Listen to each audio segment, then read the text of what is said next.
নির্বাচনের নামে আসলে গত 12 তারিখে আমরা যে চর দখল এবং পাল্টা দখলের যে বাস্তবতাগুলো দেখেছি সশরীরে সচক্ষে, সেগুলো শেয়ার করা এবং সেটার সাথে আপনারা সারা দেশের চিত্রের মিল অমিল কতটুকু পাবেন সেটা আপনারা মূল্যায়ন করবেন।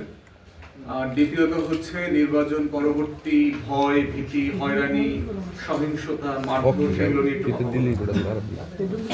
প্রথমত হচ্ছে যে আপনাদেরকে সাংবাদিক গণমাধ্যমের কর্মীদেরকে আমরা কৃতজ্ঞতা এবং ধন্যবাদ জানাই। পুরো নির্বাচন জুড়ে আপনারা আমাদের সাথে ছিলেন। ভাই আপনি আমার বডিতে টাচ করেন না ভাই, আমার সাউন্ড। আমাদের গণসংযোগ যেমন আপনারা কভার করেছেন, জনগণের হয়ে, ভোটারদের হয়ে আপনারা বিভিন্ন বিষয় তুলে ধরেছেন, সেজন্য আমরা আন্তরিকভাবে আপনাদের প্রতি কৃতজ্ঞ। দ্বিতীয়ত হচ্ছে আমাদের প্রশাসনের এক অংশ এবং আইন শৃঙ্খলা বাহিনী, বিশেষ করে যৌথ বাহিনীর প্রতি আমরা বিশেষভাবে কৃতজ্ঞ। সেনাবাহিনীর সিপাহী, জওয়ান, অফিসাররা যারা দায়িত্ব পালন করেছেন, র্যাব, তারা অসাধারণ প্রফেশনাল সার্ভিস দিয়েছেন। পেশাদার সেবা বলতে যা বোঝায় এই অফিসার এবং সোলজাররা দিয়েছেন এবং আমরাও ওনাদের প্রতি আন্তরিকভাবে আমাদের কৃতজ্ঞতা প্রকাশ করছি। প্রশাসনের এই পুরো ভূমিকাটাকে, নির্বাচনটাকে নিয়ে আমরা যদি এক কথায় বলি যে প্রশাসনের দায়িত্ব ছিল যে সবার জন্য একটা লেভেল প্লেইং ফিল্ড তৈরি করবে। আমরা যেন সবাই ন্যায্যভাবে সমতার সাথে নির্বাচনে গণসংযোগ এবং একটা ভয়ভীতিহীন একটা ভোটের দিন পাই, সেটা করতে প্রশাসনের একটা বড় অংশ ব্যর্থ হয়েছে। কিন্তু প্রশাসনের ভিতরে যে আন্তরিক মানুষ ছিল না, ব্যাপারটা তা না। আমাদের দুই উপজেলাতে, বাবুগঞ্জ, মুলাদিতে, ইউনো সহ আমরা অনেক আন্তরিক অফিসার পেয়েছি যারা আসলে খুবই ন্যায্যভাবে চেয়েছে যে নির্বাচনটা ভালো হোক। কিন্তু প্রশাসনের সবটা মিলিয়ে যে কম্প্রিহেন্সিভ লেভেল প্লেইং ফিল্ড তৈরি করবার দায় ওনাদের উপরে ছিল, নির্বাচন কমিশন এবং অন্তর্বর্তীকালীন সরকারের উপরে, তারা সেটা করতে ব্যর্থ হয়েছে।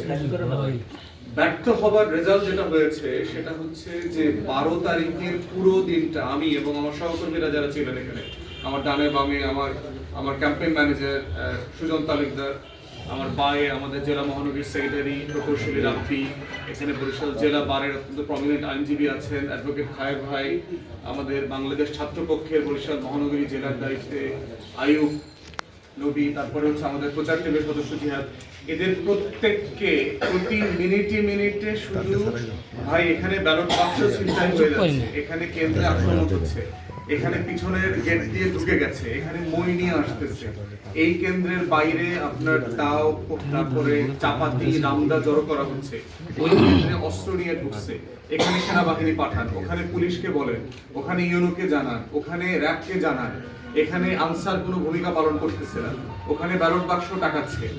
তো এই ধরনের সিচুয়েশন আমরা ডিল করতে করতে এমন অবস্থা হয়েছে যে আমরা সবাই মিলে শুধু বাবুগঞ্জের চর দখল ঠেকাইছি, এরকম মনে হয়েছে যে বাবুগঞ্জের চর দখল ঠেকাইতে গিয়া মুলাদিতে আমরা নজর দিতে পারিনি, আমাদের এফোর্ট দিতে পারিনি। এবং মুলাদি যেটা হয়েছে যে আপনার আইসোলেটেড এলাকা হওয়ার কারণে সেনাবাহিনীর ডেপ্লয়মেন্ট, র্যাবের গাড়ি মোবিলাইজ করাটাও একটা বড় চ্যালেঞ্জের জায়গা ছিল।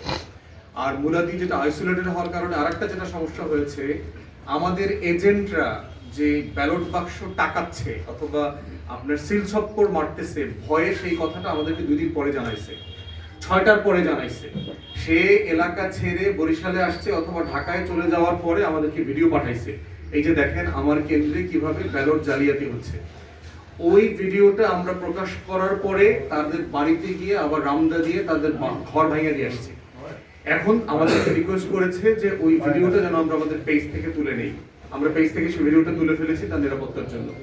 আমরা এখানে পৃষ্ঠা নিয়ে আসছি আপনাদের। আমাদের যদি আপনারা শুধু মেসেজ কাউন্ট করেন, প্রতি মিনিটে আমরা মেসেঞ্জারে, মোবাইলে, হোয়াটসঅ্যাপে, ভাই আমার কেন্দ্র চলে যাচ্ছে, ভাই আমার এজেন্ট বের করে দিচ্ছে, ভাই আমার টেবিল উঠায় দিচ্ছে, এই যে দেখেন মেসেজ, হাজার মেসেজ আসছে। এবং সব কিন্তু সাধারণ মানুষ করেছে যে ভাই আমি তো আপনাদেরকে ভোট দিতে ঢাকা থেকে আসছিলাম, আমাদেরকে এখান থেকে বের করে দিয়েছে,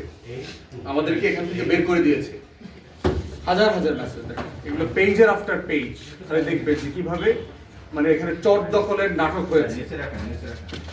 এই পরিমাণ জাল, জালিয়াতি এবং চর দখলের নির্বাচন হয়েছে 2026 সালের গণ অভ্যুত্থানের পরবর্তী প্রথম নির্বাচন অন্তর্বর্তীকালীন সরকারের অধীনে। কাজীর চরে জাল ভোট দেওয়া অবস্থায় তো বিএনপির নেতা ধরা খাইছে, সেটা তো আপনারা সাংবাদিকরা রিপোর্ট করেছেন। গাছুয়াতে আমরা যখন খবর পাচ্ছি যে ওখানে আপনার সিল মারতেছে ধানের শীষে, আমরা ফোন দেওয়ার পরে জিজ্ঞেস করেছে, বলে ভাই বেশিক্ষণ না, মাত্র আধা ঘন্টা মারছে, আমরা এখন তাকে বের করে দিচ্ছি। এখন আপনারা সাংবাদিকরা বলেন, আধা ঘন্টা সিল মারার পরে ওই সেন্টারে আমি জিতবো কিভাবে? কমন সেন্সের ব্যাপার তো আপনার। বাটামারা, নাজিরপুরে তো মানে সারা দিন অরক্ষিত অবস্থায় ছিল, কারণ আমাদের এজেন্টরাই ভয়ে এলাকা ছাড়ার পরে আমাদেরকে জানাইছে, ভিডিও পাঠাইছে যে ভাই এখানে সারা দিন ধরে এটা হয়েছে। আর আপনি জানেন যে ভোট কেন্দ্র জালিয়াতির জন্য আধা ঘন্টা লাগে, 20 মিনিট লাগে একটা সেন্টারে।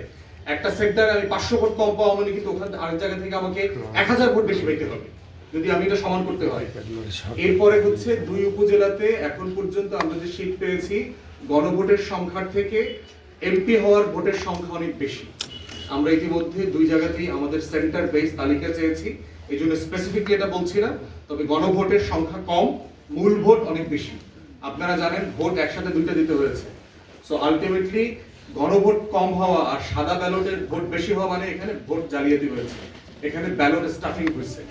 এখন আমরা স্পেসিফিকলি কত পরিমাণে হয়েছে মানে এটা বিশাল সংখ্যা। এক উপজেলাতেই এটা আমরা দেখতে পাচ্ছি, আমি যে মার্জিনে হেরেছি সেই মার্জিনের কাছাকাছি একটা সংখ্যা। তো এই লেভেলের চট দখলের নির্বাচনের নাটক যেগুলো ধরেন, আমি আশঙ্কা আকারে আপনাদেরকে এর আগে বলেছি যে, এবং রিপিটেডলি বলেছি, আমার অফিস যেদিন আপনার ভাঙচুর করলো বিএনপি নেতারা, তার পরের দিন, তার আগের দিন আপনাদের সাথে আমরা মত বিনিময় করেছি। সেইটা হচ্ছে নির্বাচনের একটা বাস্তবতা, নিজ চোখে সচক্ষে দেখলাম আর কি আমরা।